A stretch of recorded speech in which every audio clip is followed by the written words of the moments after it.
Arcadia. Oh my god, that's a theme tune. Hello, Kat. Hello, James. Hey, everybody watching on the YouTubes. You may remember me from such YouTube streams as 10 minutes ago when we were hanging out talking. And this is the Arcadia 4 chat. And we are joined by Kat Evans and James Introcaso. And my role in these streams, I have the easy job. I just sit here and hang out and keep my mouth shut, unlike right now. And I monitor you folks in chat. So if you have any questions about Arcadia or the articles in it or the work that Kat, in this case, the author, has done, then you can post your questions in Twitch chat. And after James is done doing some normal interviewing stuff, I will relay those questions. So I happily take a back seat. Somebody's got a barky dog. I want to pet the dog. Where's the doggy? Show us the dog. She was on a call with Games Workshop this week. Oh, really? Awesome. That sounds cool. I'm jealous of Games Workshop. James, take it away. Yeah, hey everybody, I'm James Introcaso. I am the managing editor of Arcadia, pronouns he, him. Welcome to the stream. It is awesome to be here. And of course, today we are talking with Kat Evans. Kat, do you want to introduce yourself to the people out there? Let them know who you are and all of the incredible things you do in the world of tabletop role-playing games. Hi, I'm Kat. I smash words together. I'm a freelance RPG writer, writing for 5e and lots of other systems. A lot of my work is horror or dark fairy tales, and you may know me from the DM's Guild, and you may come to know me from my day job at Cubicle 7, where I run lines that are not at all D&D, and that I probably shouldn't talk about here. Hi. You can talk about whatever you want. You can talk about whatever's cool. Yeah. Whatever you're working on. It's dope. We want to hear it all. Some of it's secret. I'm not allowed to talk about it. It's too cool to be shared. Well, find me. Send the Inquisition for me. Well, speaking of information that's too cool to be shared and secret, that segues nicely into the Chained Library, which is your article for Arcadia 4 that you put together for us. Why don't you tell the people out there, what is the Chained Library all about? The Chained Library is a honey trap for wizards. Simply put. Awesome. It's a big, they can't resist. They give in to their primal urges, their need for lore. If you say secret knowledge to a wizard player, they're gone like a dog after a rabbit. And that's what I have provided. It's a big, scary library in an incredibly hard to reach area that you have to fight your way past vulture bird folk to get to. And first you have to find out about, which is not easy. And then you get to wander around in whispering stacks full of nightmare books that try to take over your mind. It's great fun. The best kind of book. Yes. yeah, it's awesome. And this article is one of the first sort of drop-in locations that we have done in Arcadia, which means that there's creatures and adventure hooks and magic items, and then there's a map for this place, but it's not exactly an adventure, right? You've provided the tools for people to have an adventure both in the Chained Library and also around events that might happen within the Chained Library. And of course, the Chained Library is not just a place, it's also this organization that collects these books and keeps them locked up for the good of the world, probably. And so what was it like putting all of this together? What was your approach to writing this? So it's kind of different to my usual approach because this started out as just a set of visuals that I wanted to include. The image that, oh no, I can't remember the artist's name. Someone please fill it in. The artist who drew that incredible shot of the double doors in the cliff, the entrance to the library. That was dope piece of actually art. Where I started out. Right, and she just reached right into my brain and plucked that out with no direction. Incredibly talented person. Definitely a wizard. Definitely suspicious. But it started with that and the image of the eyeless guardians, who are these kind of bound celestial beings who are the only things that can be trusted around these awful, corrupt books. And you know what? Okay, fine. Swashbuckling book buyers is maybe a trope that I come back to more often than I should, and it seemed like a great place to wedge them in.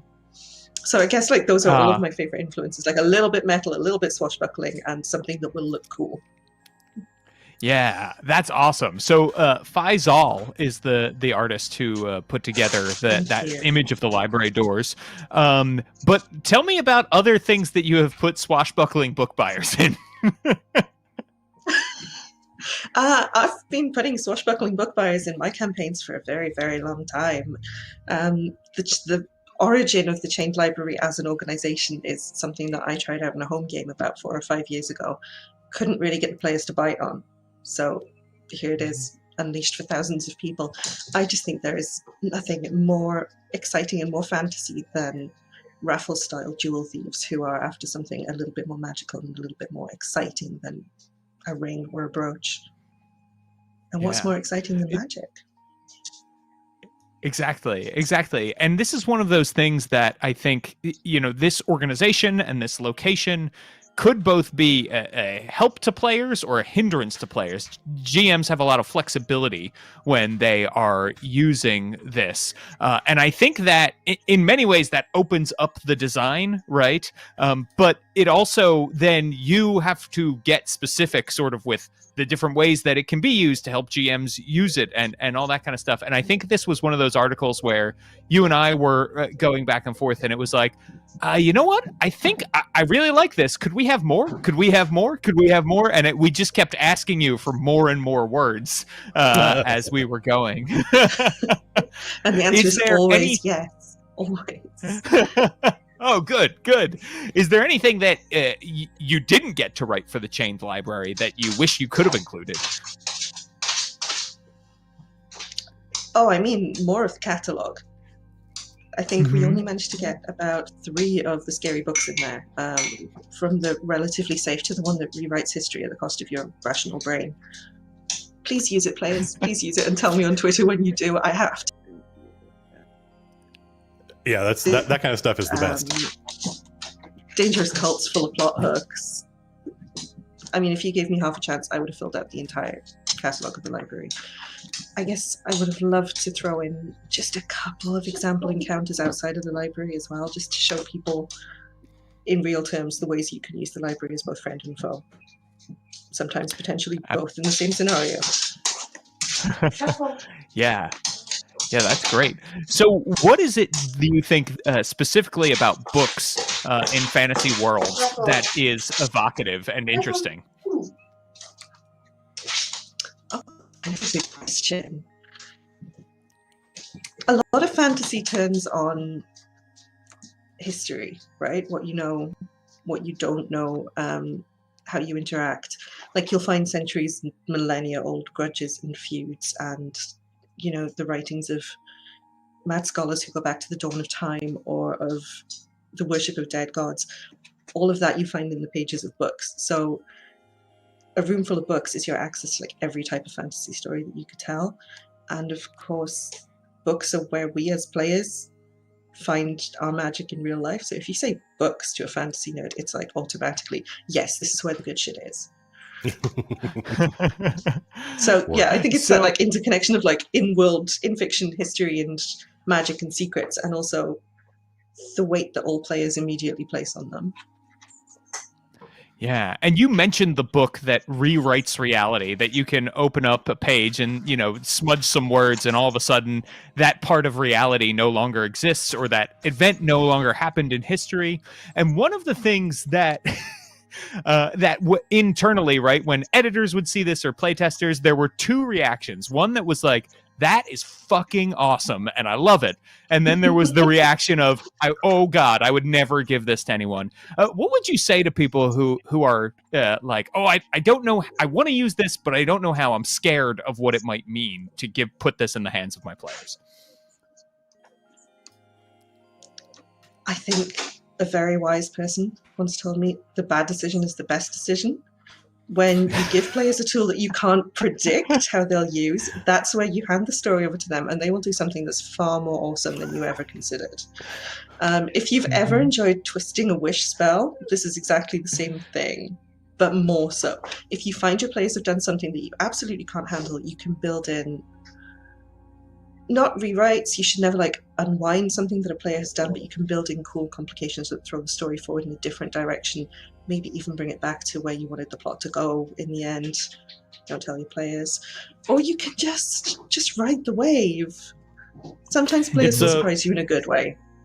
What you're doing is you're giving the players the tools to you're giving them almost like DM tools, right? And that puts you on this uniquely improvisational footing, right? Where suddenly you don't know what the players are going to do to your world. Are they going to rewrite the history of your world? Well, now I got to make something up. And that's a great opportunity for improvisation, right? I don't know what's going to happen. I'm going to have to be creative. And I think I love that stuff. I think that's a huge part of the juice for me as a dungeon master. Yeah, and I often... Go ahead, Kat. I was going to say it helps that I'm a DM who might have a lot of the lore in their head but hasn't written it down anywhere. So for me, if the players want to fill in and do some of that world building, that's a huge bonus to me. It's like my Get Out plot book. It's true. Well, and often, right, what's the worst thing that can happen in a fantasy game when you give them those tools is you might have to have an above the board conversation where you say, uh-oh, I made a mistake. It's not like you're actually giving them a book to rewrite real reality, which I would never give to my friends who I play D&D with. Worst case scenario is you can always punt and say, that's an awesome idea. I have no idea what happens next. See you in a couple of weeks after I figure it out. Exactly. You've reached the end of the world. Construction underway. Yeah, construction. Is that a universal DM trope? Because I guarantee you that we did that in the 80s. You have reached the wall where there's a sign that says under construction, check back later.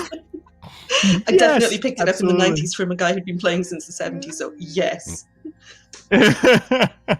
Yeah. So, Kat, I met you several years ago, and at the time you were sort of just beginning your design career, and I'm wondering if you could talk to us, because obviously now you're full time in this. You made the leap in a shorter time certainly than I did to being able to do stuff full time and that sort of thing. So let the people at home watching or at work, wherever you may be watching this, and tell us a little bit about your professional journey.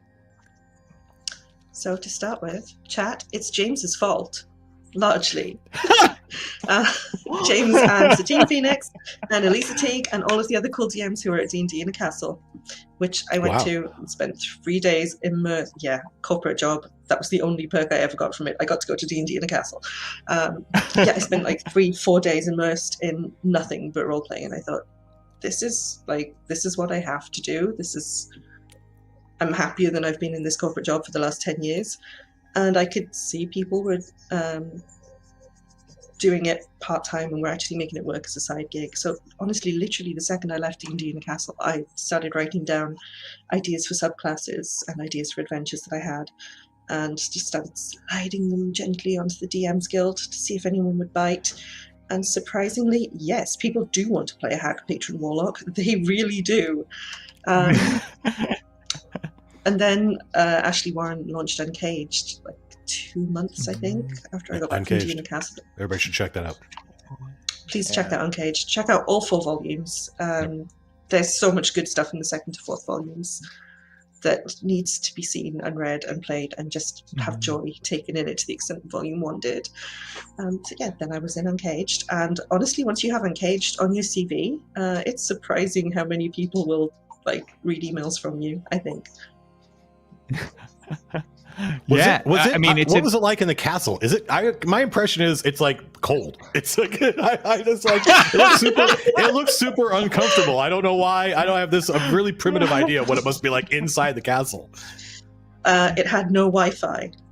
It was like being in the 15th century. Nice. But no, we went in 32 degrees Celsius heat, which I don't know is maybe something like high 80s at low 90s Fahrenheit. So the fact that it was just cold stone was a definite benefit. Nice. That's cool. I hadn't thought of that. Paul Herman says no Wi-Fi, so it's basically hell. He's right. We had nothing to do but role play. It was terrifying. Well, that sounds awesome to me. Yeah. I've had worse. It was. Yeah. Are there questions for Kat, Matt?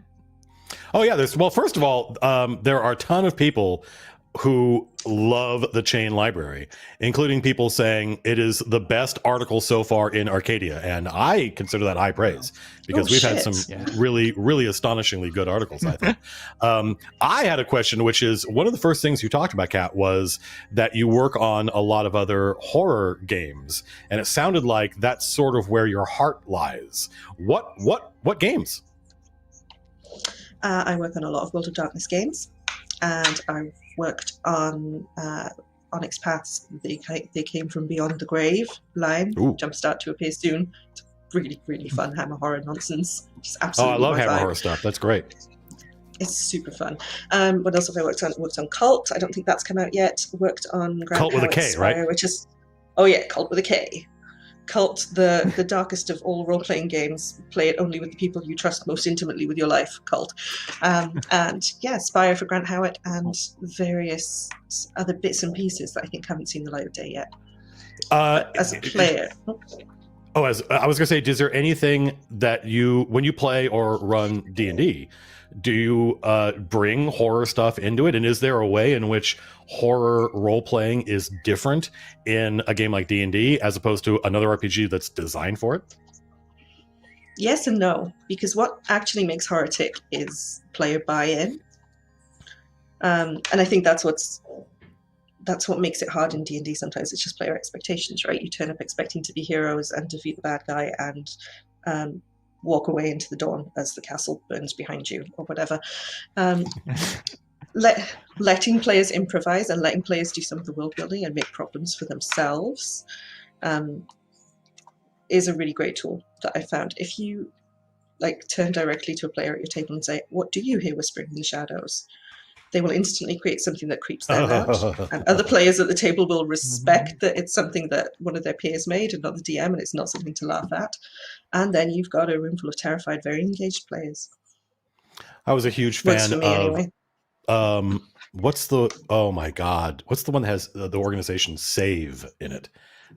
Chill. I was a huge fan of Chill, which is now perhaps obscure, but I liked it because it had a lot of the Call of Cthulhu stuff in it, except you got to be heroic.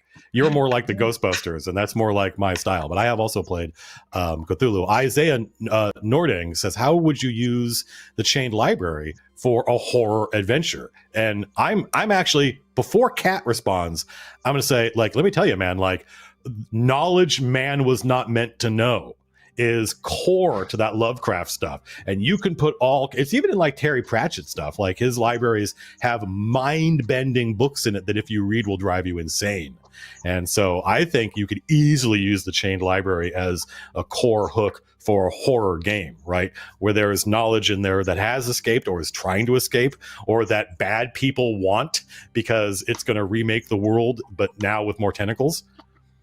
That sounds pretty cool, though. The world doesn't have enough tentacles in. The world doesn't have enough tentacles.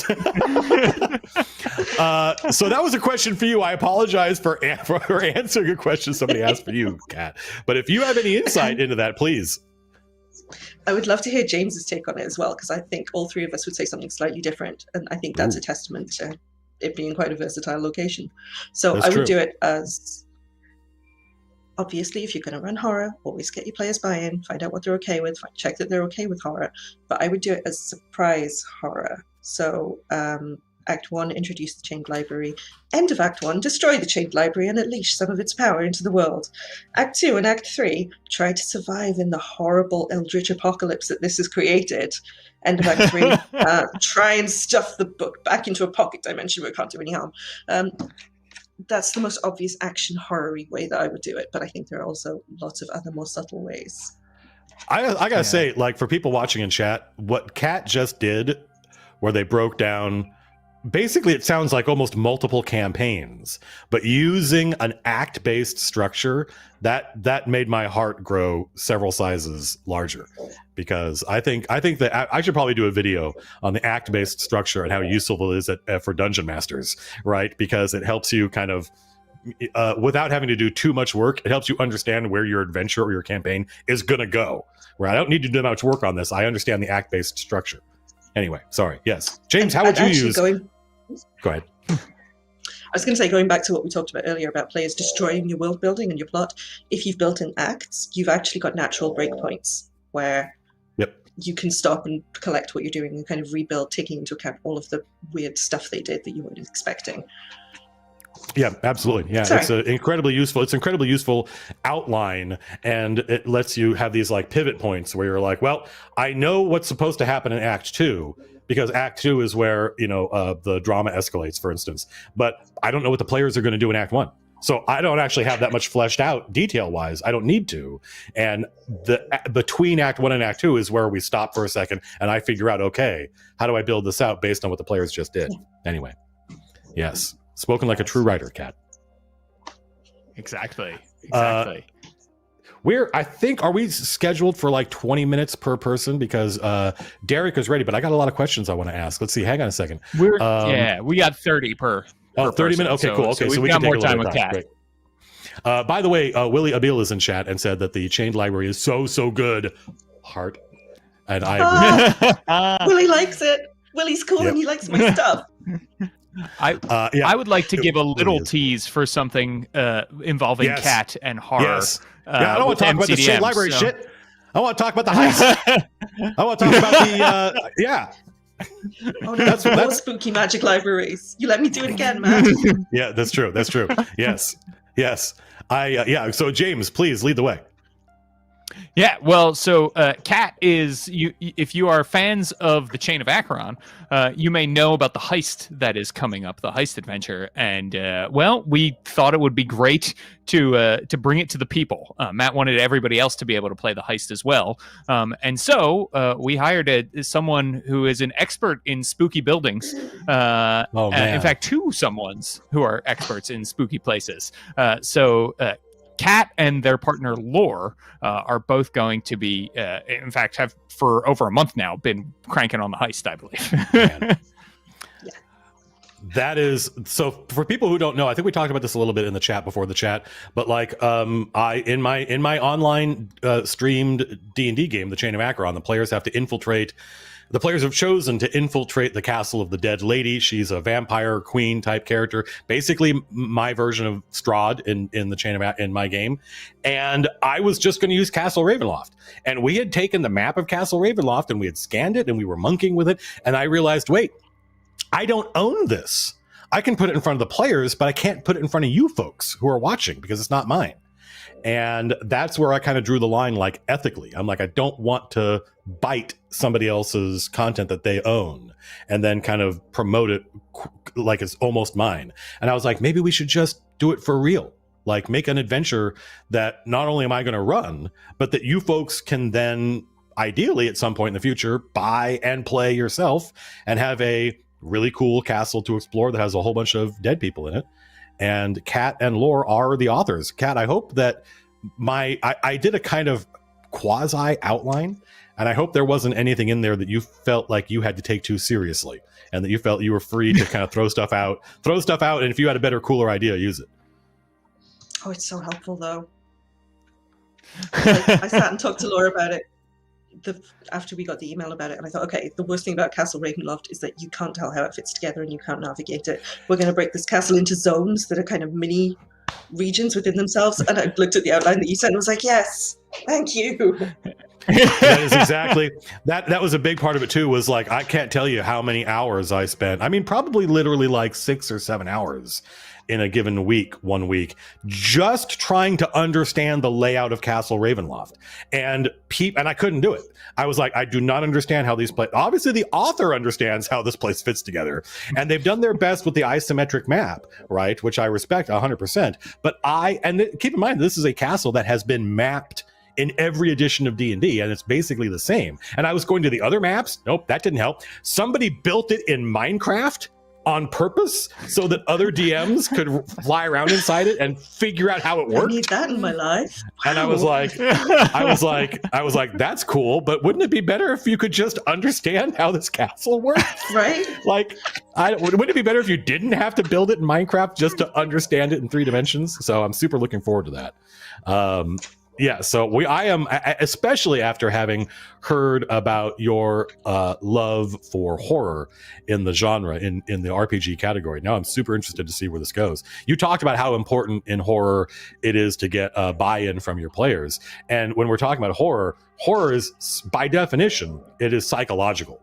Right, and that is not a really typically a component of D&D games. You're just going to kick down the door and probably kill whatever's on the other side. And so once you get into a game that is about scaring people, that comes in lots of different flavors, and you might inadvertently, in your zeal, you might cross a line. And so you got to, before you start to play a horror game, you got to sit down with your players or email them or whatever in Discord is comfortable for you, and make sure you understand what they're comfortable with and let them know kind of in broad strokes what you're thinking about, because you don't want to actually make somebody unhappy. Making somebody uncomfortable to scare them is one thing, but making somebody literally unhappy, that's no bueno.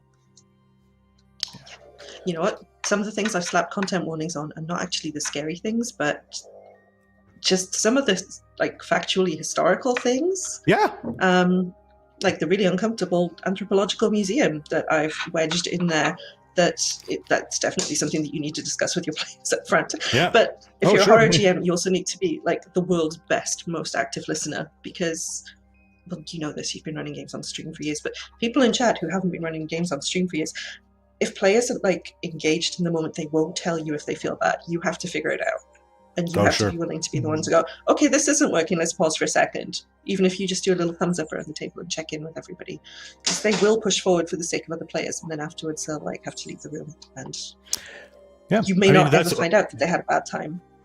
One of the most important skills that a game master needs, and I don't know how you teach this, is something you develop over time, is listening to the things the players don't say.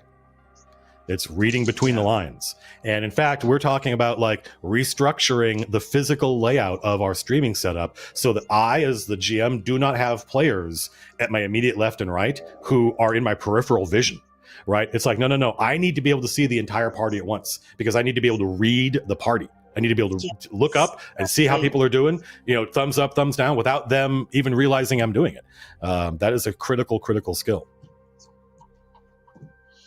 So tell me something so hard cool. To do online. Yeah, well, yeah, no, absolutely, yeah, and it can super backfire. Even experienced Paul Herman says even experienced DMs can fail at that. Every mistake I've ever made, I have it in me to make again. Tell us something cool about the heist.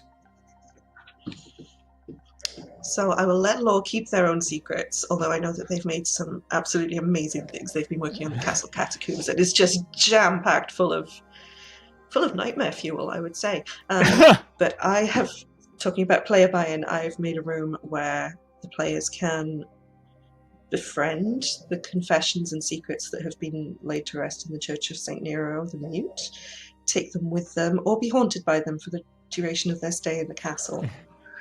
And that is amazing! If they're the type to go hunting for a little bit of extra edge, they can provide one of their own. If they're happy oh my to god, sit in front of the rest of the group. This. I can't wait to run this. This is going to be so cool. This is going to be cool. Thousands of people are going to get to see this. It's going to be awesome. I can't wait. This is going to be super excited. Cool. Yeah, this is going to be awesome. Absolutely. I think if Jerry is telling us that our next guest is ready. Yes. So before we go, Kat, where can people find you and all the cool stuff that you're working on? The best thing is to follow me on Twitter, where I am at Perpetual Gloom. What else? You can also check out my indie games on itch.io/Perpetual Gloom. I think we'll get you there. Or search Kat Evans on the DMs Guild and find a bunch of wacky, fun, zany, occult horror stuff, inclling a Gothic Earth adventure based on the song Jolene, which is fun for all of them. Jolene. What was that? That's the girl. I heard somebody off screen making sure you didn't forget something. What was that comment? I don't know. What was that comment? Also Dreadful Realms on GameFound. Also Dreadful Realms on GameFound, the Kickstarter that Laura and I did at the end of last year, which you can back now by Googling GameFound Super Dreadful awesome. Realms. Yes, Oops. I am a backer. Woo! Awesome. Of course you are, James. You're the best. All right, Kat. Well, thank you so much for joining us. And I think we're going to say goodbye, and we'll bring on Derek. Bye, Cat. Whoa, that was fast. Bye, Cat. It's Yes, Derek and Ruiz. hello, Derek. Awesome. Hello, guys. Can you guys hear me?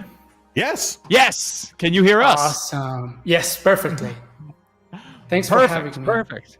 We're so thanks for being excited to have you here. Yeah. So, Derek, you are the author and also the cartographer in our On the Road Encounters article in Arcadia Yes. 4. And we're definitely going to talk a lot about that. But first, take me back, because you also do RPG stuff full time. So how did you get into doing all of that? Well, that's a long story, but if we go back like 4 years, I was at a point where I was an English teacher here in Mexico, and I was always curious about websites and doing stuff on the internet, but I had never done it before. So I decided to buy a domain and start a website, and it was either gonna be something about TTRPGs or science, because those are two things that I like a lot. I chose D&D. So I started my blog, and at first I was just like writing recaps of my games and like writing tips. And then one day, like I was researching on marketing, and I found something that, well, in hindsight, it seems obvious that if you add images, it has like 100% more traction. So I always drew maps on grid paper, and I just like took photos of those and posted on the blog. And then I posted this on Reddit. And then one day someone makes a comment.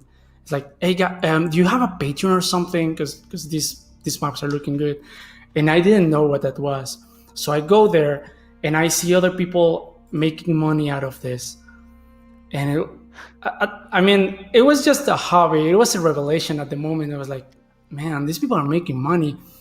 So I opened up the Patreon page and it started getting traction. And like 5 or 6 months forward, I leave my job and start doing this full time because it worked.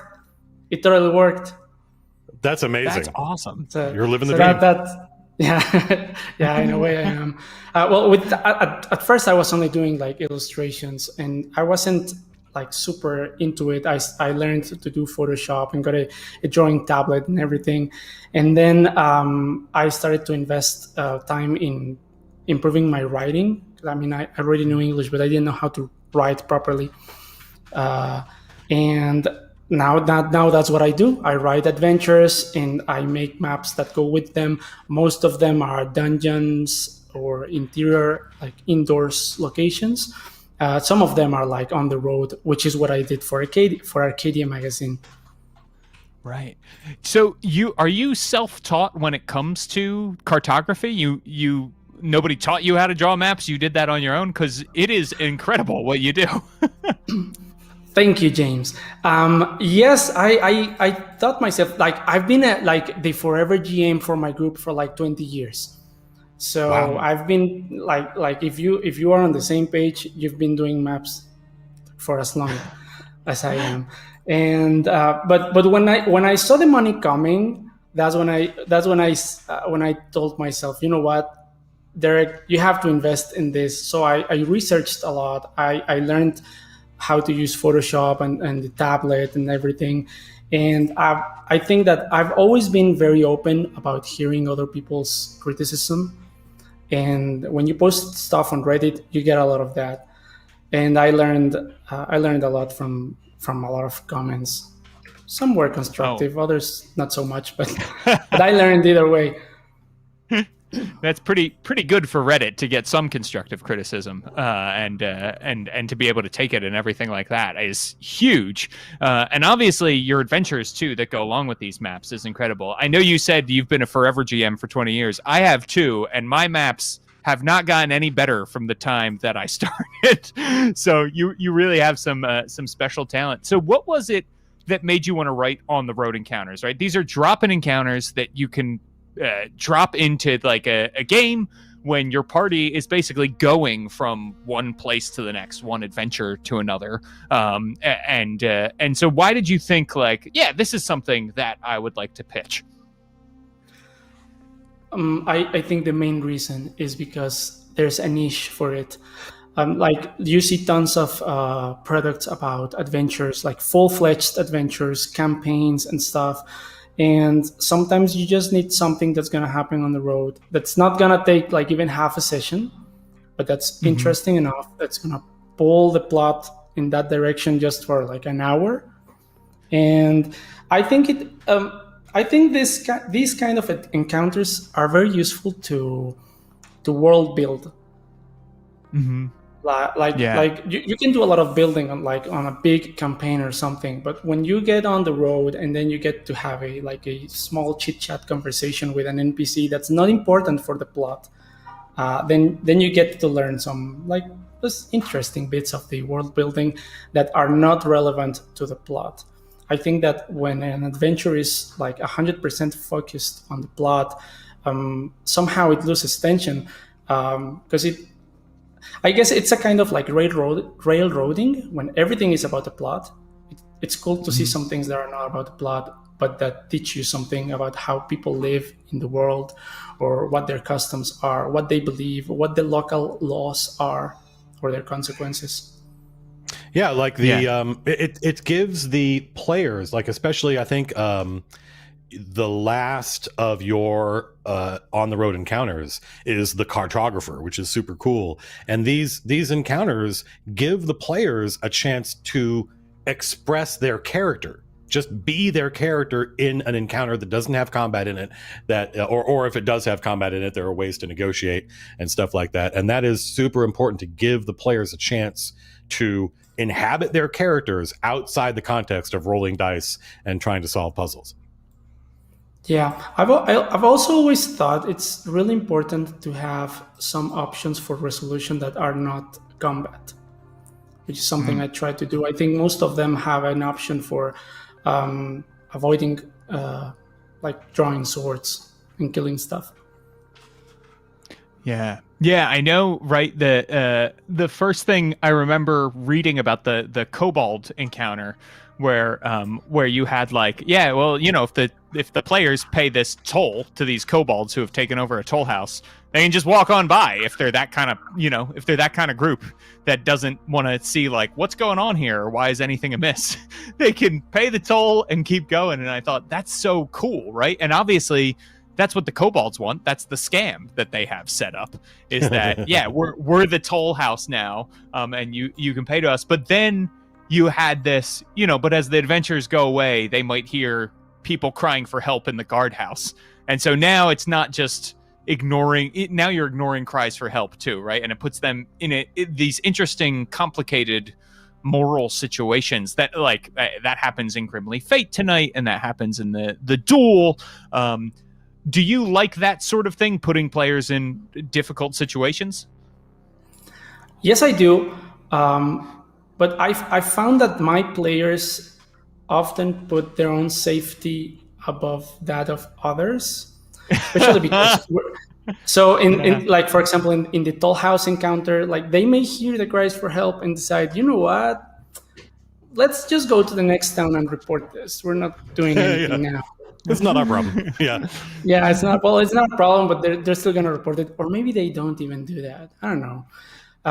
We're playing a game that has higher stakes, so taking on too much problems may mean lethal consequences in our particular game. So choosing to help these people may be counterproductive. That's my cat. Sorry. No, don't apologize. That's great. This is a cat-friendly stream, 100%. In more ways than one. So we were just talking about this with Kat. This was another article that you had sent to us, and I was like, oh, this is cool. Let's add some more. And then you added more. And then we sent it to playtesters, and the playtesters were like, we would like more complications. We'd like to know how to make Home Alone style traps in Grimly Fate tonight, and we'd like to know, have this cartographer maybe have something else going on, all that kind of thing. What was it like getting sort of the playtest feedback and going through the revision process? I can say that's certainly interesting. My operation is a two-people company, so we mostly don't have time for playtesting or the resources to do it. So I guess it was the first time that I got feedback from actual players. We did, if I remember correctly, 2 rounds of playtesting, and I don't know what to say, really. It was very interesting to see people's feedback. Like, we write stuff and we try to accommodate for a variety of options. We cannot account for everything, or else we would be writing like a 500 pages book for like a single adventure. But what they were interested in was very interesting for me, because sometimes I feel like people want like I don't know, like the way I think people are going to solve a situation is personal to me. People think in very different ways, and like I try to account for things, but when I saw that they wanted more complication, more ways to use the stuff to make, like you said, Home Alone style traps and stuff. I don't know. It was, I guess the word is eye-opening, because people are very creative, and I consider myself a creative person, but there is no limit to creativity. Yeah, it was really interesting because I definitely wanted to, in talking to the testers, right, keep that openness and keep that you can approach these problems in many different ways mentality about a lot of the encounters. But they were sort of pushing back and saying, that's great, but if we do that, we need to know, we need to cover these scenarios that are sort of most case, and it would help us as GMs run these if we had a little more information about, this, which we see as the most common scenario or that kind of thing. Or it would help us if we could have some sort of optional plot twist we could throw in here to spice it up, to make it different, right? And that was really, that was a good push and pull between the testers and I. And then obviously you were also at the very end of that poll, right? It's your call as the author, what goes into the article and what doesn't. Yes, so and I appreciate that, though. I think we included everything, didn't we? You did include everything. Yeah. Every note that was passed, you were like, sounds good, let's do it. So that was really great. So you also, you just had your work published by Wizards of the Coast earlier this year, right? So yes, do you want to talk about Candlekeep? Yeah. Well, I can say that because this was all online because of the pandemic and everything, at times it felt like the most elaborate April Fool's joke someone would pull on me. Because one day, like last year, someone contacts me and it's like, do you want to write for Wizards? And I'm like, hell yes. and they start sending me paperwork and contracts and everything. And it all looked legit. But since I never had at least a video call with someone, it was all on mail, and I wrote and I sent stuff and they sent it back. But I didn't know, I didn't even know the name of the book because they keep it super secret. I didn't know the names of anyone else involved until the cover was leaked. So it was super crazy. I didn't know anything. I remember the cover was leaked, I think, on January. And it was until then that I knew how many people were involved and who else was involved, and even the name of the book I didn't know. So it was at times surreal. It was a big honor to be published by Wizards of the Coast, and I think the end product is pretty good. I'm pretty satisfied with it. Yeah. So you talked about running a bit more of a high stakes kind of game that I think, from following you on Twitter, I know is more lethal, right? That the game you're running now, it's easier to die in combat, right? How do you think that changes the game? Aside from players, being more willing to walk by kobolds in a guardhouse. It requires buy-in from the players, at least they should agree we're playing that kind of game, and our two groups do. We're not playing D&D 5e. We're actually playing BXD&D. It's old school essentials. It's old school essentials, which you recommended to me, James, the other day. We're playing that, and I mean it's medieval fantasy. It's the same thing, but I think the way it changes the game, what I've seen, I learned to play with third edition, so this is all new to me. But the main difference I've seen is that since they know everything could go south like in seconds and there could be lethal consequences, players are playing smarter. They are smarting up. They are being more cautious. It's becoming a part of the game. So when they do choose to engage in combat, it's because they're trying to get some treasure or something. Because we're doing gold for XP. So they gauge gold for XP, old school gold for XP. Yes. Yeah. Exactly. So dungeons are usually pretty big. Usually they have not explored them like 100% because it's dangerous. So they gauge the risk. They choose how deep they want to go. And once they have like enough gold or valuables, it comes to a point where they say, you know what, let's bounce out. Let's go back to town, level up. And maybe we come back and explore more, or maybe we just go on another adventure. But they're playing smarter. And what I found is, even though we're using save versus die effects, even when we're doing that, because they are being so cautious, we haven't had that many letalities. Actually, we've only lost one PC in each group, and they're level 4 already. So it's not that it is so lethal, but they're playing more cautious. Yeah, that's what I've seen. I played in a game like that for 3 years, and we're still going. And it's a totally different experience because you don't charge headlong into combat. It's very much more you pick those moments and you're calculated about them, and you're worried. You got the 10-foot pole out and you're touching the floor in front of you to see where those pressure plates and stuff are. So yeah, it's very interesting. I miss that era of gaming where I love modern heroic gaming, but I definitely miss that era of gaming where you measured your progress by how many rooms you had cleared tonight. Yeah. I thought it was so inspiring that I wrote a hack for the Dungeon Turn exploration rules, and I also published it on the DM's Guild. It's kind of for 5e, though I have not play tested it with 5e that much, but I think it works. Mm-hmm. What's it called? It's called Dungeon Crawling with Style on the DM's Guild. Nice. So it includes an encumbrance system that's easier to track than the one we have in 5e, and also the 10-minute turn exploration mechanic from BX.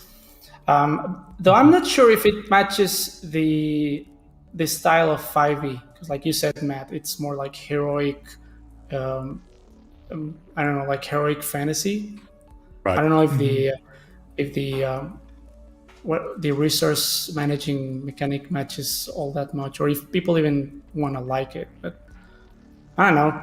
I wrote it and it's there. It's got the silver medal, so some people have bought it. But I don't know. I don't know. People like it, yeah. Like not many people review stuff, so I don't know what people think about it. Nice. That's awesome. Is this a product that's available on? It must be on the DM's Guild, right?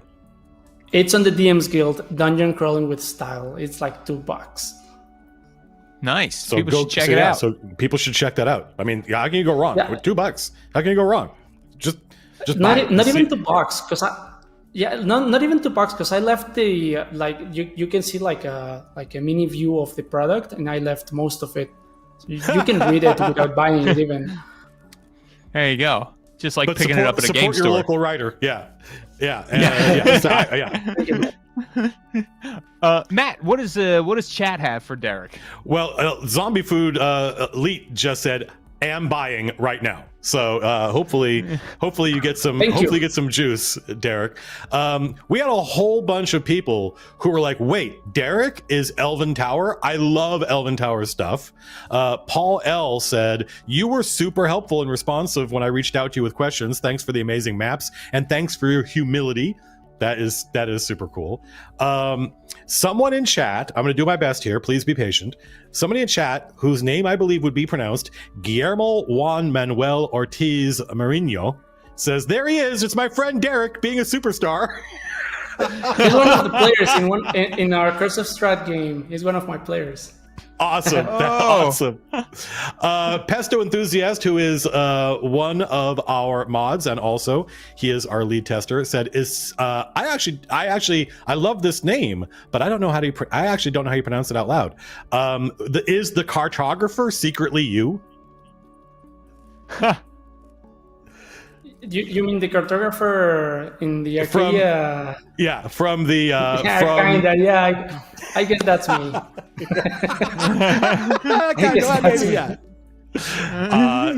I had a question, and a lot of people in chat said some variation of Buenos Dias, which I thought was really cool.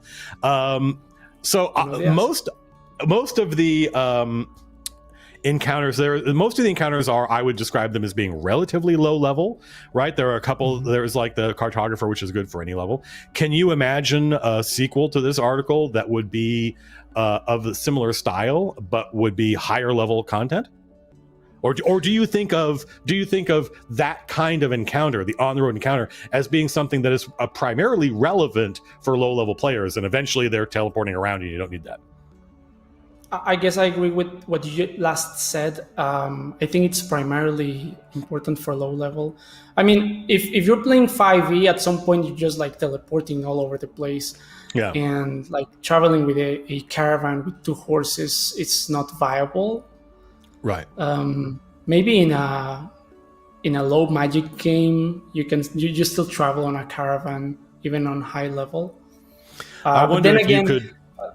Yes. I wonder if you could do something where like this is an on the road encounter for higher level characters because some evil wizard or ancient artifact has caused your teleport spell to take a detour, and you end up in this effectively on the road encounter, even though you're relatively high level.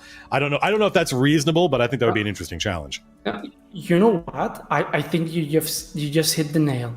Like if we're doing this for high level, then we have to create complications for high level forms of travel, like gates going haywire and moving you to somewhere you didn't want to go, teleport going wrong, or what else? Like if you're doing like an astral jaunt or something, and you get to the wrong plane or something like that.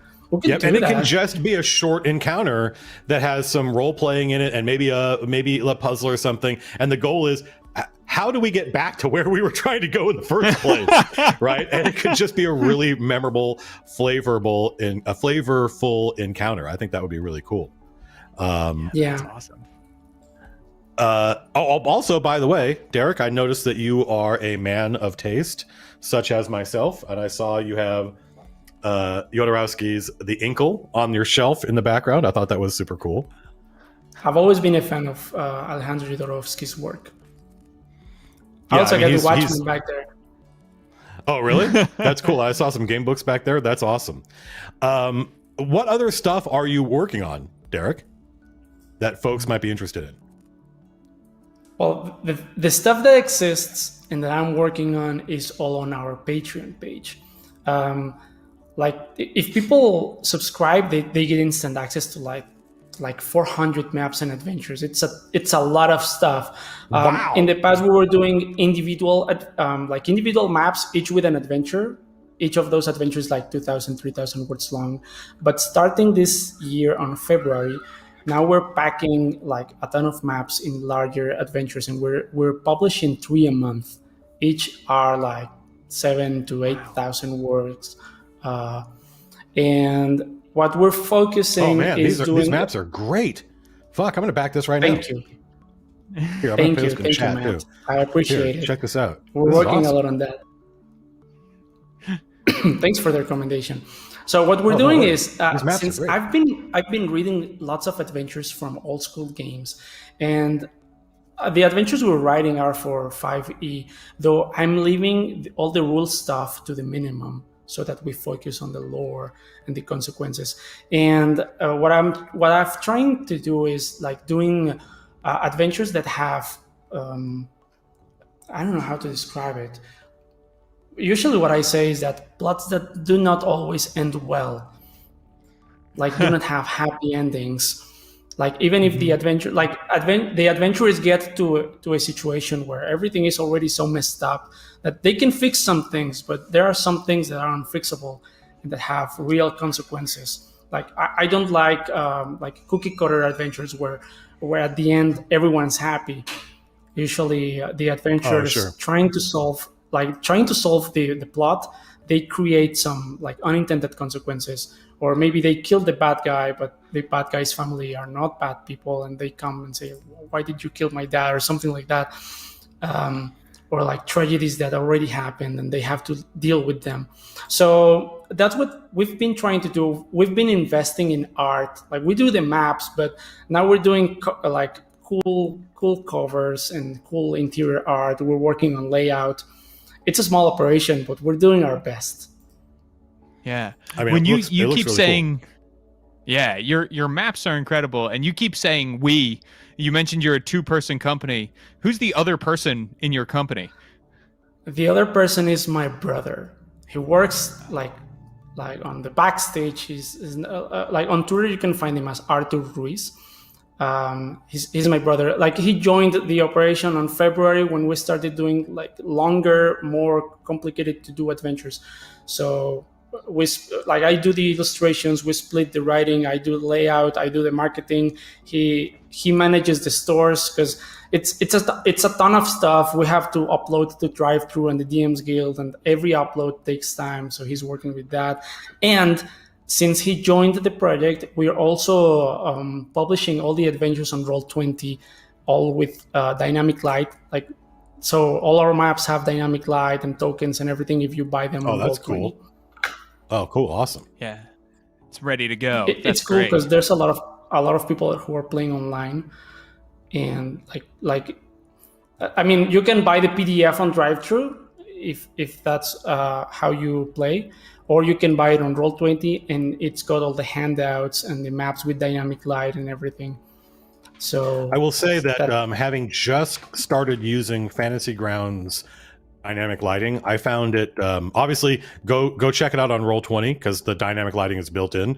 Roll20 seems incredibly feature rich, but as a native Fantasy Grounds user, I have found it very easy to take a map and just draw the line of sight stuff on it. It takes 3 minutes. It's pretty straightforward. So even if it's not baked in, you can still use it in at least Fantasy Grounds. Yeah. Guillermo your maps are pretty easy. Who is one of your players, says now you're publishing in Spanish as well. That is super cool. What is the market like for role-playing content in Spanish? Is there enough of it? Should there be more of it? I can answer that question with a single word. It is small. It's wow, okay. Small. Yeah, it is small. Like I had an interview podcast like 3 months ago with some like Mexican YouTubers in the RPG space, and they were talking about this, about how there's so little stuff in Spanish. So I got inspired, and we have published, I believe, 3 of our modules. We translated them locally to Spanish, and we're selling them on Drive-Thru and our Patreon and Roll20, and we're about to publish a 4th one. But I can say it's slow. It's really slow. Mm-hmm. However, I can see the RPG scene growing in Latin America as of late. It always happens. Sure. Everything that happens in the US happens in Mexico like 4 or 5 years later. Interesting. Like it goes for everything. It goes for politics, for drama. It goes for hobbies. It goes for everything. So all the growth we've seen in the TTRPG scene in the last few years, we're starting to see that in Mexico. So I'm trying to position my products like you're trying to get ahead of the curve. Wave. I appreciate the hustle. That is cool. That is cool. That's what I'm trying to do. But I don't know how much it's gonna grow. But we're gonna be translating some stuff. Well, I mean, you'll be happy to hear that we often, in my live streams, we often get people asking us about translations into other languages. So I think the demand is definitely growing. So I think that's super cool. Yeah, it's growing. Yeah. I don't think it's profitable as of yet, but it's going to be. I hope so. Because I think it's a hobby. Like the cultures are different. So what types of games and what types of adventures different people might like is going to naturally change and evolve as it moves around the world. But there's nothing about role playing that anyone around the world shouldn't be able to get into. People in Latin America, would a lot of my favorite progressive rock bands are huge in Latin America. And if you're into progressive rock, you're going to love role playing. You're going to love D&D or whatever. So I think that's cool. Jerry is telling me that Willy is ready. Go ahead. Oh yeah, I was just going to say it would help if Wizards of the Coast released the game in Spanish. They did it before in other editions. Yeah, I don't know why. Well, I think that that's a good question. I think that there's I have my own suspicions about why that should be, but I don't think they expected 5th edition to be as popular as it was, because they didn't know Stranger Things and Critical Role were coming, right? So I think that they had a plan that was kind of smaller than, as far as production goes, not as far as design goes, but as far as production goes, I think they were being a little bit more modest. And so I wouldn't be surprised if we saw more translations, or really any translations, eventually. I hope it happens. Yeah. Well, Derek, our next guest is ready, but before we go, shout out one more time where people can find you on the internet, so that everybody can go find you and throw money at your Patreon and stuff. Thank you. Okay, before I go, Matt, I'm a big fan of your work. Thanks for having me. James, it's awesome that we finally have to have a quote face-to-face conversation. I hope we get a chance to work again together later on. Now about the shameless self-promo, you can find our stuff on Twitter at Elven Tower, and you can help our stuff on Patreon. It's Patreon/Elven Tower. It's just the same. It's just Elven Tower everywhere, like the blog, Facebook, everything. And you can also find our stuff on Drive-Thru. Like some people don't like Patreon, so you can buy stuff directly either on Roll20 or Drive-Thru. But I personally think the best option, like the best bang for the buck, is Patreon. And I appreciate some people have already subscribed during the live stream. I appreciate it wholeheartedly. Thank you, guys. Me, I subscribed. Yes, you did. I'm one of those people. Thank you. So. No. Well, as somebody who just started running a new campaign online using a virtual tabletop, I think the ecology of like maps and modules online is incredibly robust. Like your maps look great. So more is always, but the thing with maps is more is always better. And you get inspired. You're like, I don't know. The adventure that I am running right now, I started by just grabbing a bunch of really cool maps, and then I figured out what the adventure was. So that's something I love about playing online using a virtual tabletop. So I strongly encourage folks to check out Elven Tower on Patreon. Absolutely. Thank you, Mike. Absolutely. Yeah, your work is incredible, Derek. So it has been awesome to have you, and hopefully we'll see you again soon. Hey, and here's Willy. Can I get a Whoa. What is good? How's it going, Willy? Hanging in there. How about you folks? You look like you just woke up. I really hope that we all get, that all of the Arcadia authors, Willy, I hope we all get a chance to get together at a convention sometime and have like an Arcadia party. Wouldn't that be cool? Because everybody that works for Arcadia just seems so cool. Everybody that writes for Arcadia is cooler than I am, and I want to hang out with cool people. So, no, cool attracts cool. You're the reason why we're all here, right? Or James, I don't know about that, but you too. Yeah, I think James is. Yeah. Fate brought us together. I am a victim here as much as anybody else. Willy, it's so good to have you back. You wrote Swimming Through Sand to Sea, More Mounted Adventuring here for us for Arcadia 4. People probably remember you from Arcadia 1 and our interview back when Arcadia 1 dropped, and you wrote Jumping on Mounted Combat. But if they don't, give us the quick spiel. Who is Willy? Willy is the Willy Boo at the Willy Boo, fun posting online and usually having a good time. More often than not, we're making weird stuff happen for D&D. So usually that involves clowns or frogs or any other sort of weird systems that we can come up with. Yeah, and like in between Arcadia 1 and 4, you've had some weird stuff come out that I definitely want to talk about as well. Build-A-Wear Workshop, definitely one of those. Oh, that's right. Talking about. Yeah. Yeah. What a great idea. What a great idea. Yo, and actually, oh, go ahead. so Leon came up with the name for Build-A-Wear Workshop. Just for the record, that was all on Leon. I just went and kind of built out whatever we already had and make it into a full book. So. That's awesome. Well, Leon, who was also in Arcadia 1 and will be getting some more Leon action in Arcadia 5, which is very exciting. So I'm excited about that. And you often work hand in hand with Leon. So, and we're going to get to the difference between a were octopus and a were squid at some point in this conversation. Just as a heads up to you that question is coming. But in the meantime, let's talk about more mounted adventuring. Obviously, this one, Swimming Through Sand to Sea, we've got burrowers, we've got swimmers, and we've got a bunch of magic items that help you take those swimming and burrowing companions into other environments and also take other mounts into swimming and burrowing environments. But talk to me a little bit about why did we want to do this one? Why was it important? This is our first sequel, Arcadia sequel article that we've gotten. That's right. Yeah. Why more mounts? Because people wanted more mounts, basically. I actually took a look at sort of our paper trail before coming onto this stream in particular. And originally, this article was basically all sea mounts.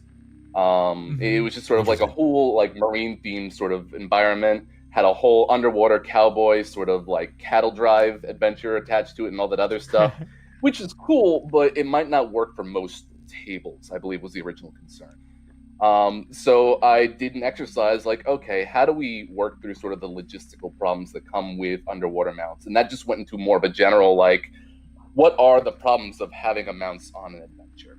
More than just them possibly, dying to a rogue fireball and what have you. Like getting up a ladder or taking a fish out of water. And they're coming with 3 different categories. And that extended into sort of a series of magical items to fix those problems. And from there, I believe we generalized it to be a little bit more interesting. So it's not just underwater mounts that we were introducing here. We had underwater and land mounts, some more interesting sort of burrowing mounts as well. But we still kept the pun for the name. So I was happy with that. That's important. Yeah, That's important. And you, throughout this process, from the pitch stage to publish, you were like, there is one mount that will be in this article come hell or high water. Yes. And why don't you talk a little bit about that mount? What was your this mount must be in this article if we're going to do this mount? So I was pretty stubborn about making sure we had the axolotl, not the axolotl, the axolotl in this. My only contribution to the Arcadia issue is a footnote joke. But I wanted something that was big, it was approachable, kind of like meaty, kind of nice and calming presence, but still had sort of like an effective use in combat and out of combat. And yeah, I love these little salamander dudes. They were originally called the Mega Zolotl, just getting the A out of the Mega and making it into Axolotl. But that didn't translate all that well, so we just kind of went with the other name, and from there they just kind of stuck.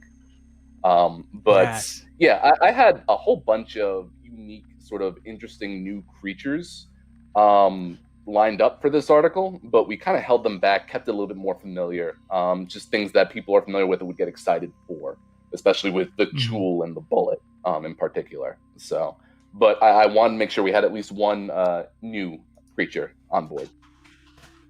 Yeah, absolutely. And I think it sort of opens the door, too, for maybe getting a little more unique in the future and that kind of thing. So we've been talking a lot about monsters and things like that. I don't think it's any secret.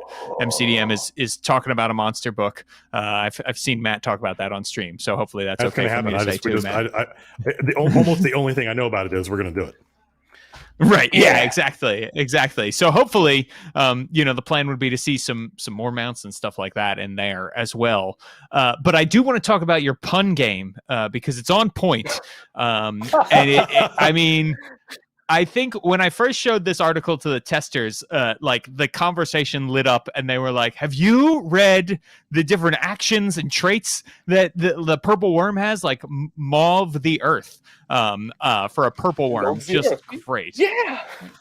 I mean, a pun is short, it's evocative, and it works especially well in a monster stat block sort of environment. Like, you kind of get the idea of what you're going for. Especially bulletproof for the bullet. Yes. Like you know immediately what you're getting out of this sort of bullet. In fact, actually, most of the names for the bullet were kind of based on sort of armory and artillery, just to kind of give you the idea of how to use this thing as a mount. So, I mean, if a stat block is fun to read, the DM is more likely to use it and have fun with it. That's true too. And it's not just puns, right? You've got a lot of evocative names. Like at one point, I think I had said to you, like, "Oh, I see that the axolotl is using Constitution for its attacks. We should probably call that out in the stat block so people don't know so people know that that's intentional." And so you created this ability called Vim and Vigor, right? Like you didn't just call it like Constitution attack, which is probably what I would have said or something, right? You have these really evocative names that I think are great. So let's talk a little bit about the mounts that you did choose, right? We've got the axolotl, we've got the Cheol, the Boule, and the purple worm. Purple worm. And what brought you to these that just happens these fine mounts? Let's see. I think the Cheol and the Bullet were both sort of suggested in our sort of discussions back and forth as just sort of like iconic creatures. You might not necessarily see a Cheol all that often, but it's a nice marine monster that could definitely shake up an adventure, especially because they're treasure hunters. So like, okay, cool. Let's work into that. Let's kind of lean into those abilities a bit. The bullets, I've had a lot of fun with engaging as a monster, especially in our Princes of the Apocalypse campaign. I remember just kind of making that kind of flatten my PCs a lot. That was really cool. So it was fun to actually play with a little bit more burrowing options there. But then we get over to the purple worm. James, we have a history of really enjoying our worms. And I wanted to find a way to clip that and take it out of context.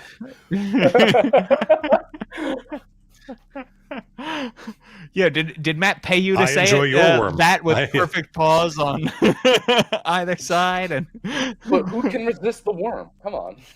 I mean, can't. Yeah, I mean, it's true. It's true. Yeah, in my experience, no one can resist the worm.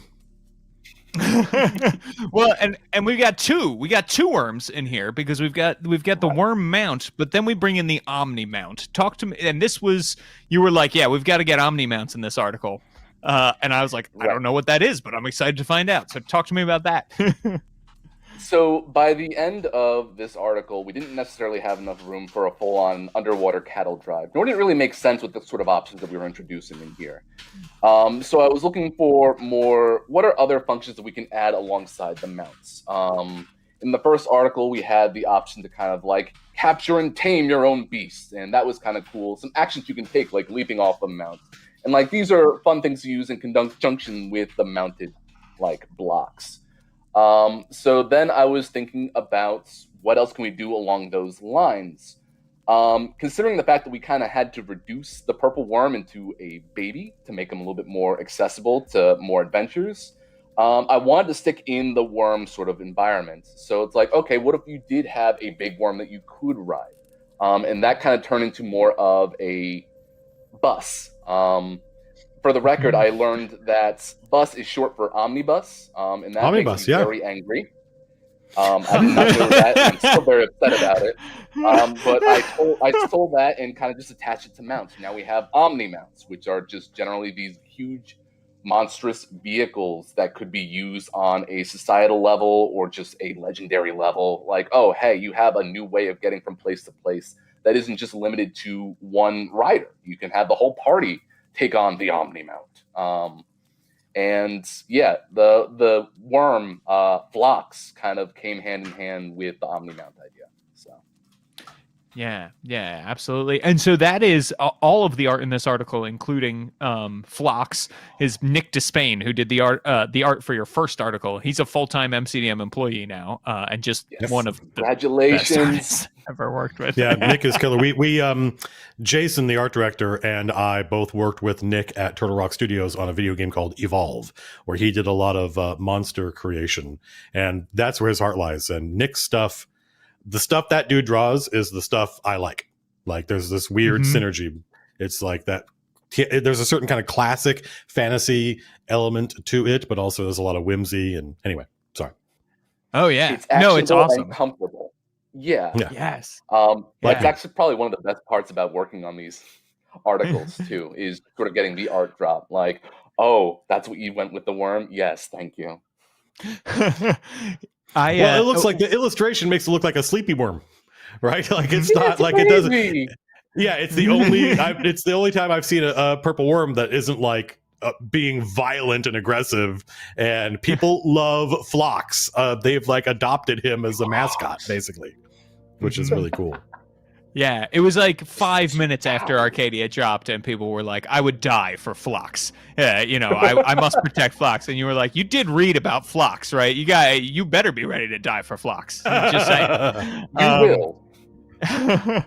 And a fun story about that illustration is when we got the layout, there was some space on that page at the end.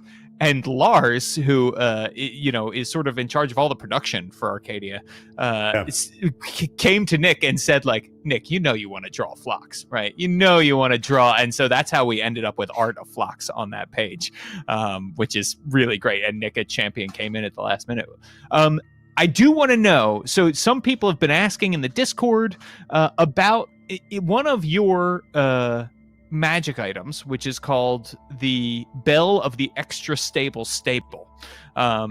Great magic item. You ring a bell, opens up this extra planar portal that you can go into, and that's where you're keeping all of your various mounts inside.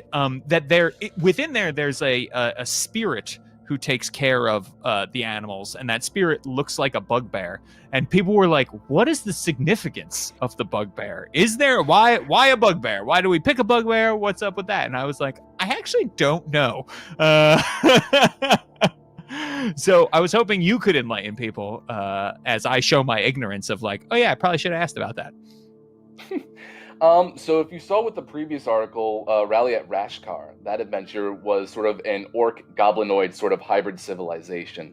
I have a fondness for my goblinoids, and I thought, okay, let's take something that's usually sort of a captain of this low-level mob and give them sort of a gardener vibe, right? You have this ranch hand bugbear spirit that's in the middle of the stable, and it's sort of an odd detail. You don't expect it going in. It preserves that sense of whimsy, especially when you're using this sort of item that isn't more just a sort of functional thing. You kind of like, oh, hey, I'm just going to put my animals here and leave. Okay, bye-bye. There's more flavor to it. But yeah, no, I love my bugbear ranch hand. Yeah. And all of these are really cool magic items. Like some of them help your mounts swim or fly or move across the land when they are swimmers or that kind of thing. But I think the most unique is the meld harness, which allows you to meld into the mount wearing it, or your mount to meld into you, so that essentially you can become sort of one creature with another creature inside of you.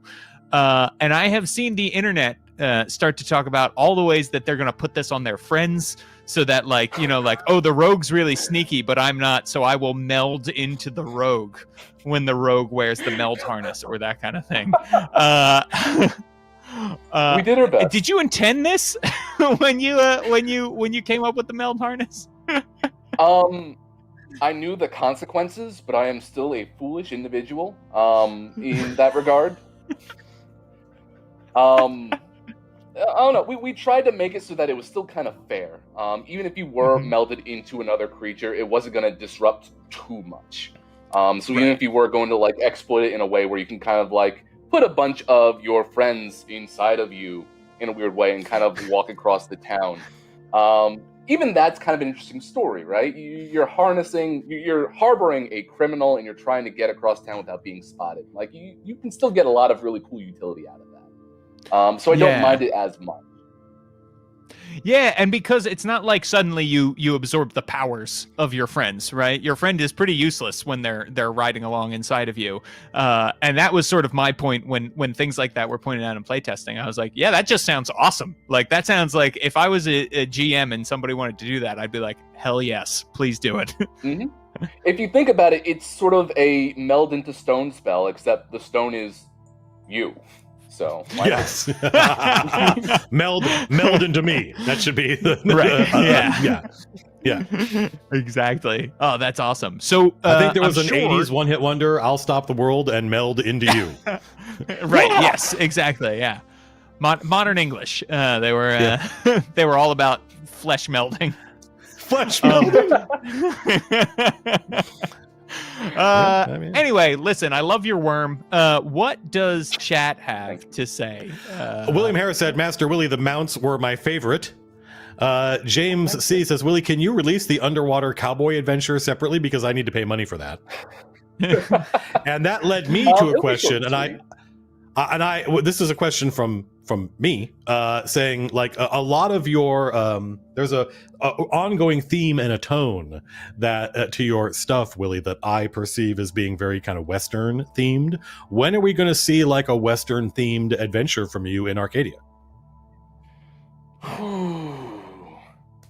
At some point, I think. I That'd think be great. We have a That'd lot be great. Of unique ideas to play with. Definitely more ground to cover with mounts. I've been kind of putting hints and sort of like pieces strategically throughout my article so far to set up for a bigger sort of mount idea that I've been cooking up in particular. That might also still have a Western flair to it. But I think once we're all said and done with all the unique sort of extra supplement like add-ons to D&D, we could start playing around in my cowboy world. Awesome. I think we'd have a lot of fun with that. Are there any a lot of it kind of comes... Oh, sorry. Have you played any like Western themed RPGs? I want to. I haven't really had a chance to. I turned Mines of Vandelver into a Western. In fact, I was going to mention the fact that I turned the dragon that is in Mines of Vandelver into an old blue dragon named Old Shockmaw. And I kind of like build into that sort of gritty, sort of villainous, well, you don't want to mess with me, partner, sort of dealy when most of my work is that, so. Is it your preference to layer Western attitudes and tropes onto the existing kind of fantasy genre, or are you interested in an actual like contemporary, like 1860s, 1880s American West style game? Is that do you have that in your locker, or is it mostly fantasy? I am kind of indoctrinated by fantasy, so that's where a lot of my strengths lie. And taking those Western themes, applying it to fantasy, kind of resonates with me very strongly. But even if I were to take away the fantasy aspect and go into more of a realistic sort of setting, I feel like I can get a lot out of that and kind of bring that back into fantasy too once I've experienced it sort of wholesale, you know? That's cool. Yeah. Well, I recommend if you ever get a chance to play, I don't know if they'd still published. I think now it's done with Savage Worlds, but OG Deadlands was awesome. It was a ton of fun. Yeah. It was a ton of fun. It's like, it was impossible. It's a great example for anybody who's interested in how the writing and layout and language can further the themes of your game, because like the table of weapons and how much damage they do, which every RPG has, in Deadlands, the table was called Hurtin' Things. And the whole book was like that, and it was impossible even to read the book without role playing being in a Western, which I thought was hugely inspiring. So anyway, that's awesome. Almost diegetic, right? Is that the right word? Yeah. It's almost like you're reading a book from the 1870s or whatever, I thought.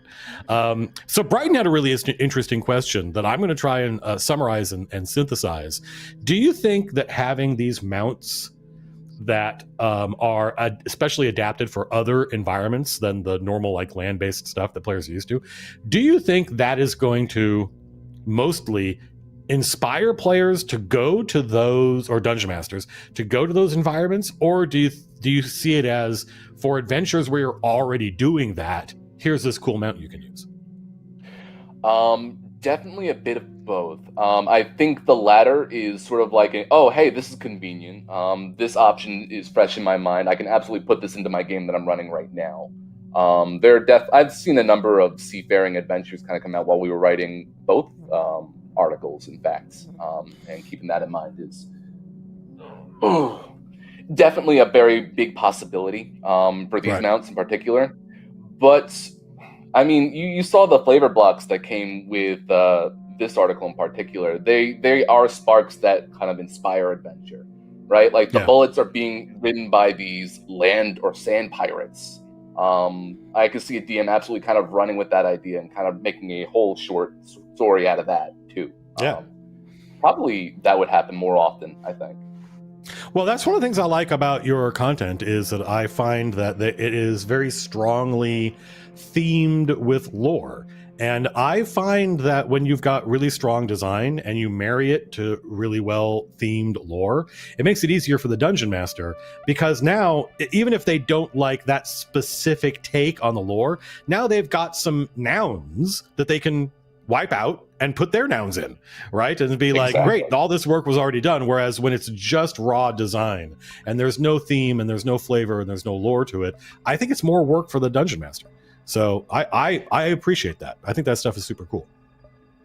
In addition to your rules, you kind of have to sell it in a way. You have to give them something to latch on to in addition to sort of the rule set that you're presenting to them. Otherwise, it's a fancy machine that kind of sits in the corner. Yeah, exactly. And also that's one of the reasons that like when Strongholds and Followers came out, one of the criticisms about it, and there were some very valid criticisms of that book, but one of the things that kind of made me go, what? Was when people said, oh, he put an adventure in here just to pad the word count. And I was like, like you can't just bust this stuff out, especially something as crazy as Strongholds and Followers. There's so many unique like subsystems in there. You need to show the DM how to use it, right? You need to show the DM how it is intended to be used. And to me, lore can go a long way in that direction without actually having to write an adventure, because like you said, you read these little nuggets of inspiration and you go, now I know how I want to use this. And it could inspire an entire adventure, an entire kind of underwater adventure or underground. And especially in a written sort of context too. Words can be interpreted in many different ways. If you provide those extra bits of lore, you kind of give them a little bit more context to work with. It's context. Like, this is what they meant by this ability. So, Yep. Context is important in all things. Yeah, and also, do people think writing adventures is easy? Like, that's a great way to pad word count? There are much better ways to here's pad the other your thing that don't word make no count. sense. People had already paid for the book. Like, it was Kickstarter. Right. They had already paid for it. So what would be the benefit of padding? That meant less money for us. There was no. I don't understand what padding. Anyway, no. Should have put out a zine. Fucking hard. Yeah, correct. Yeah, adventures are hard. Because adventures are everything, right? They're design and flavor and lore and plot and character and tone and theme and sometimes even like dialogue and stuff. Adventures are the hardest things I think that we do in this industry. Clancy Craig says, do you have any ideas? What about raising an exotic extraordinary mount from infancy? The classic you find a dragon egg.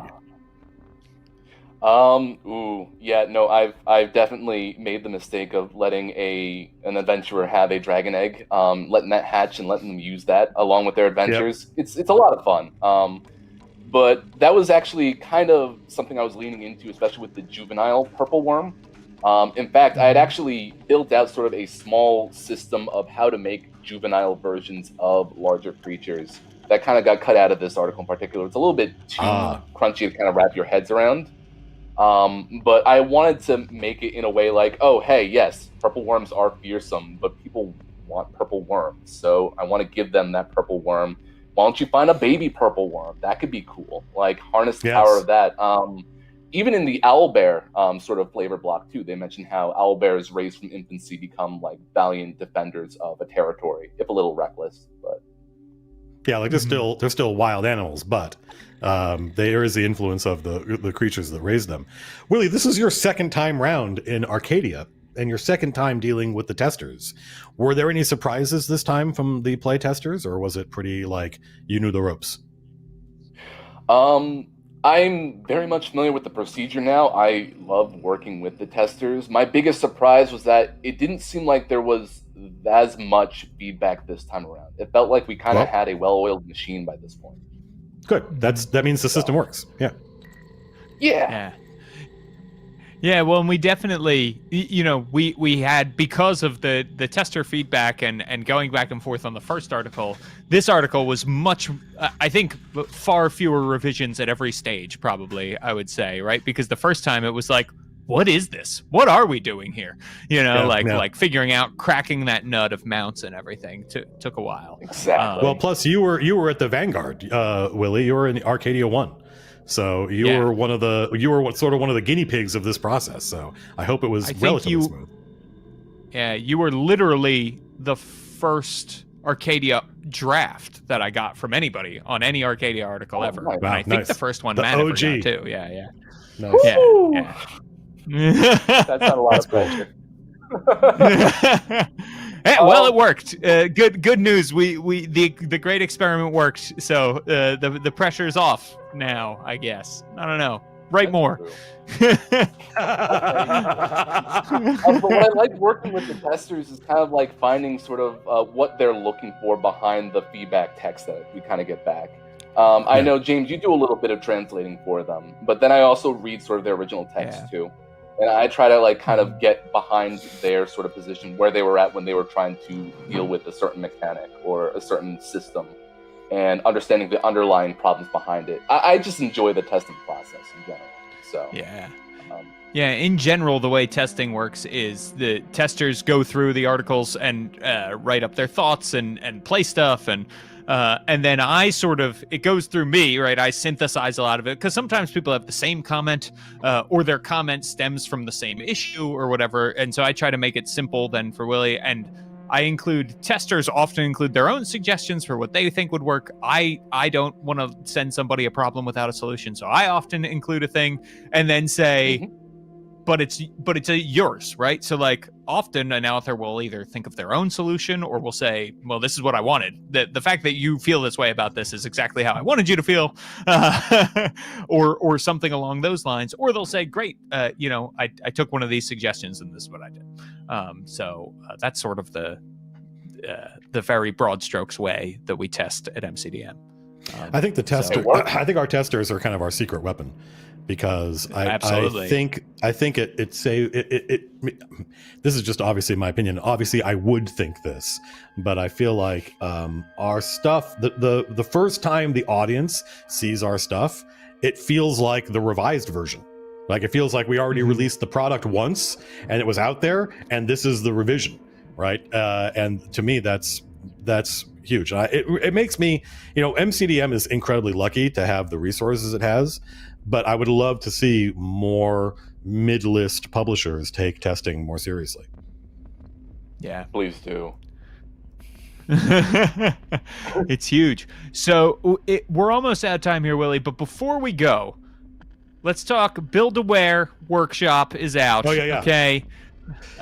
Tell people what it is, and then please tell me the difference between a were squid and a were octopus. Okay.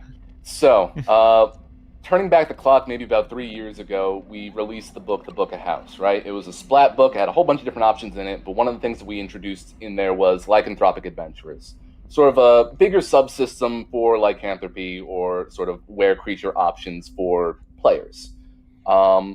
Leon and I kind of sat on making that released a la carte, like the rest of the other options in that book, and never got a chance to do it until they decided, oh, hey, we're going to release another Ravenloft book. hey, guess what? You have a fire underneath your ass. Get this book out now. Okay, sure.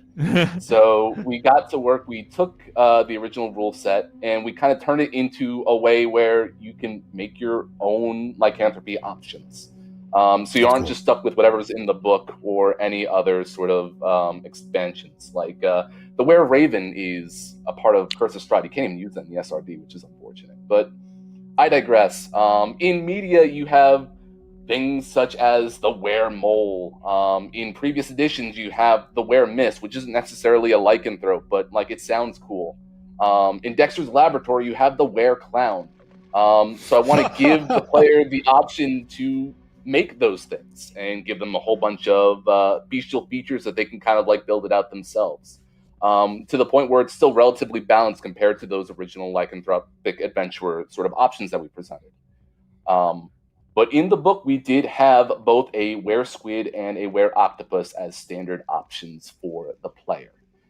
Now, the difference between a Were Octopus and a Were Squid is that the Were Octopus is intelligent, sneaks in through the shadows, and grapples their victims, whereas the Were Squid wants to get away.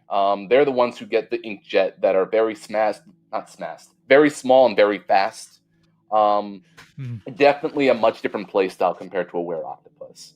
And having both, I feel, was very much an enrichment of sort of this expanded lore of Were creatures, so to speak. Nice. Also, octopuses have tentacles and legs, because two of the octopus's tentacles are specially adapted that they can use as legs to walk around the bottom of the ocean floor. And they look very silly while doing it too. They do. It looks awesome. Yeah. Yeah, there was a whole chart that was going around that included not everything is a tentacle. Some are suction cups. Some are arms. I don't remember it off the top of my head.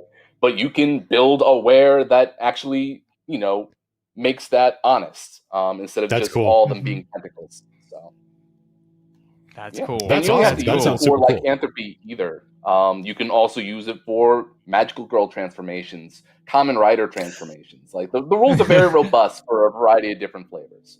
So that's awesome. Yeah, that sounds absolutely. Super cool. Yeah, I think I sent you an email. Yeah. Where can they get it? They can get it over at the DMs Guild underneath the word Build a Were Workshop. So let me see if I can find a link just right now. And you should click on Willy's name, and you'll see all sorts of products that Willy has created, along with Leon, who wrote the workshop watches and something special coming in Arcadia 5.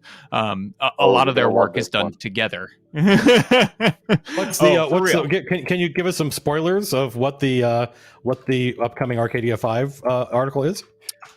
I mean, if I tell you, I might get cursed. I think I have a way of fixing that. That's foreboding. Yeah. Okay. Fair enough. Well, I don't want to get cursed, so we'll have to wait for Arcadia. It might be like a very long-term curse that maybe can't be cured by a remove curse spell. I've seen some playtest stuff for that. It sounds cool. Yeah, that would be awful. That would be the worst thing ever. Let's hope it comes out soon. Yeah. Excellent. So other than the DMs Guild, Willy, where can people find you? I'll give the spiel one more time. I am the Willy Boo at the Willy Boo, usually fun posting online and having a good time. You can find me on Twitter at the Willy Boo, although right now I've got my head down to the ground as I'm working through a few other things in the background. But that's usually where you can find me rambling on. So awesome. Clown warning. There are many clowns on Willy's Twitter. Clown warning. Yeah. Content warning. Clowns. Willy, it was great seeing you again. Thank you for your work on Arcadia. It's fantastic. Yeah. Thanks, buddy. Oh, bye. All right. Thank you, Jerry. Jerry Bennett, who is our director of audio video magic, is the person responsible for making the stream happen, all the technical behind the scenes stuff. We're all in a vMix call, so he's managing scene transitions and stuff. And Jerry did the little nameplate animations down at the bottom. And even from the very first time we did this, I was blown away at how smooth it was and how easy it was for us on this end, thanks to the work Jerry's doing. A bunch of people in chat are saying, we love Jerry. All hail Jerry. Jerry is kind of one of the least seen people behind the scenes at MCDM, but one of the most important. So hats off to Jerry. Yeah, you would have a hard time seeing a lot of the people you see on streams like this if it weren't for Jerry. So correct. Yeah, absolutely. Yep. Thank you, Jerry. Yeah. Man, these are always so much fun. Thank you. It was a lot of folks fun watching. Yeah. I hope you awesome. folks. Thank you, Matt. I hope you folks live, and I hope folks watching the video on demand to get a kick out of this, because I really, like on Thursday night is our movie night, and it's not at MCDM, and it's not unusual for me to be up to like 1 a.m. And at 1 a.m, I'm not looking forward to waking up and having a deadline in the morning that I have to be up for, right? But every time we do this, I'm super juiced, and I'm super glad we did it, and it's always fun. And this is often the first time I have seen these writers and designers in person. Or I should say live, visuals of them. And it's always super cool. They're all awesome. There are amazing writers and designers out there in this space.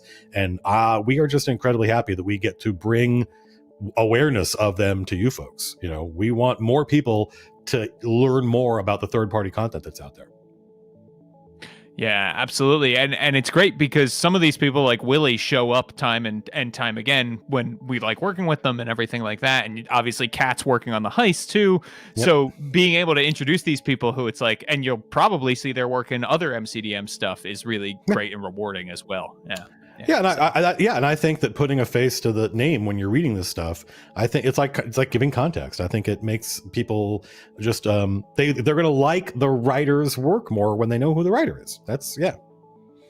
So absolutely. James, thank you so much for doing this. James is the architect of Arcadia. James is the person that makes sure that we've got killer content in Arcadia every month. And we intend on continuing. We've got, how far in the future are we working, James?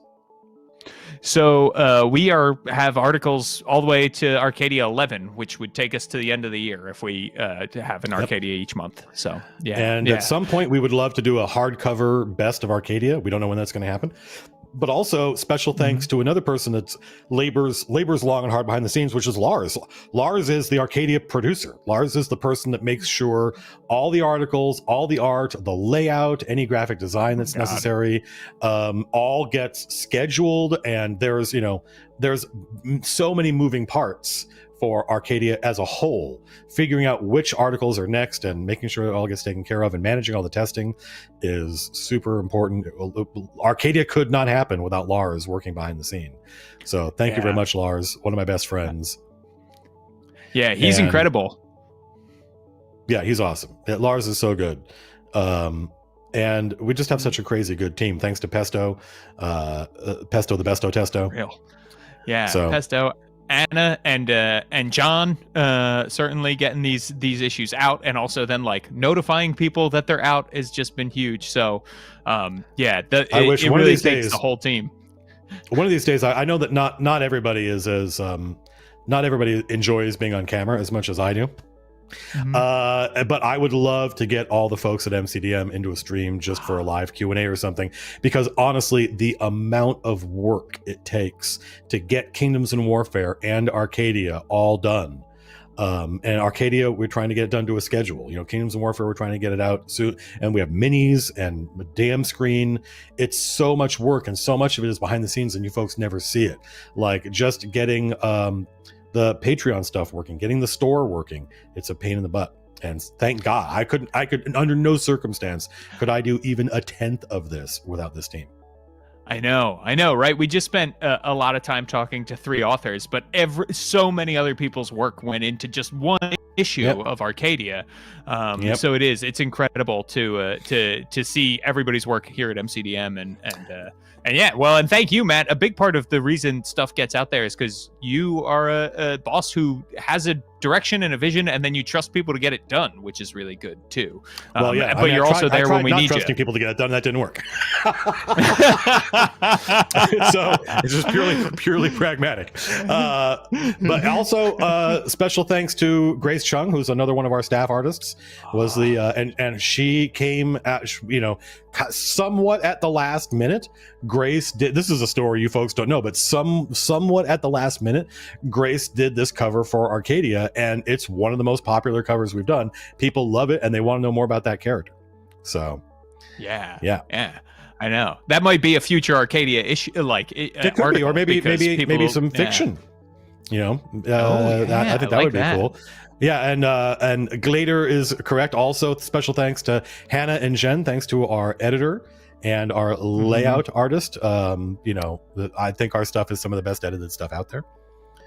Oh yeah, absolutely. Yeah, and Hannah's the best in the biz. And also, like, you know, Arcadia is something that we can experiment with, so we may see a different take on the layout in the future. We don't have any plans for that right now, but when I open up Arcadia and I look at the layout, I just think it's beautiful. It's not just beautiful, it's tasteful. It's easy to read. It's thematically well designed. The fonts and the header choices and everything, so good. So yeah, I think everybody who worked on Arcadia should be super fucking proud.